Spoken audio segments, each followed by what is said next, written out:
కొన్ని దశాబ్దాల నుంచి మాదిగ ఉపకులాలకు సంబంధించిన లక్షలాది మంది యువకులు ఎస్సీ రిజర్వేషన్లలో ఏబిసిడి వర్గీకరణ కోసం వాళ్ళు పోరాటాలు చేస్తున్నారు. 27 సంవత్సరాల నుంచి ఉమ్మడి రాష్ట్రంలో కానీ ప్రత్యేక తెలంగాణ రాష్ట్రంలో కానీ ఏబిసిడి వర్గీకరణ మీద మాదిగ ఉపకులాల యువకులు పోరాటాలు చేయడం జరిగింది.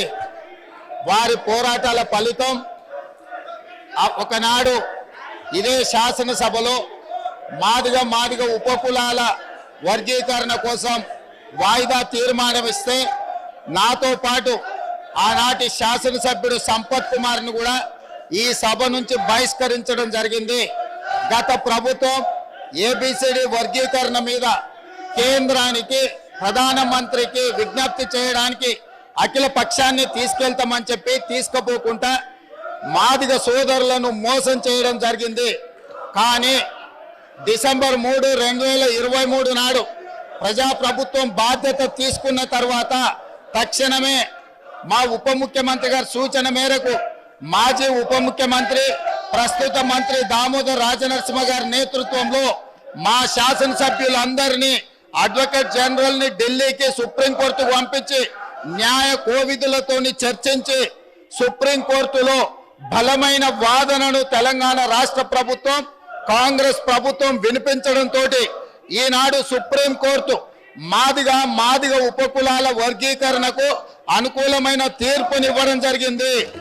నేను మనస్ఫూర్తిగా సుప్రీంకోర్టు కాన్స్టిట్యూషనల్ బెంచ్కు రాజ్యాంగ ధర్మాసనానికి మనస్ఫూర్తిగా కృతజ్ఞతలు తెలియజేస్తున్నా. 7 మంది జడ్జిలలో 6 మంది జడ్జిలు రాష్ట్రాలకు ఏబిసిడి వర్గీకరణ చెయ్యడానికి అనుమతి ఇచ్చింది. తెలంగాణ రాష్ట్ర ప్రభుత్వం తరఫున నేను స్పష్టమైన ప్రకటన చేస్తున్నా.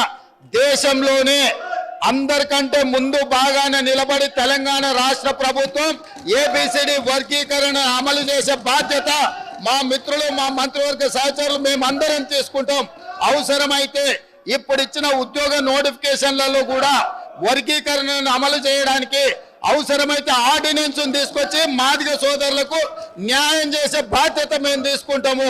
కాబట్టి ఈరోజు ఈ సభ అందరూ కూడా ఈ అంశం మీద ఏకాభిప్రాయానికి వచ్చి మాదిగ ఉపకులాల వర్గీకరణకు సంపూర్ణంగా సహకరించాల్సిందిగా రాష్ట్ర ప్రభుత్వం తరఫున నేను విజ్ఞప్తి చేస్తున్నా అధ్యక్ష.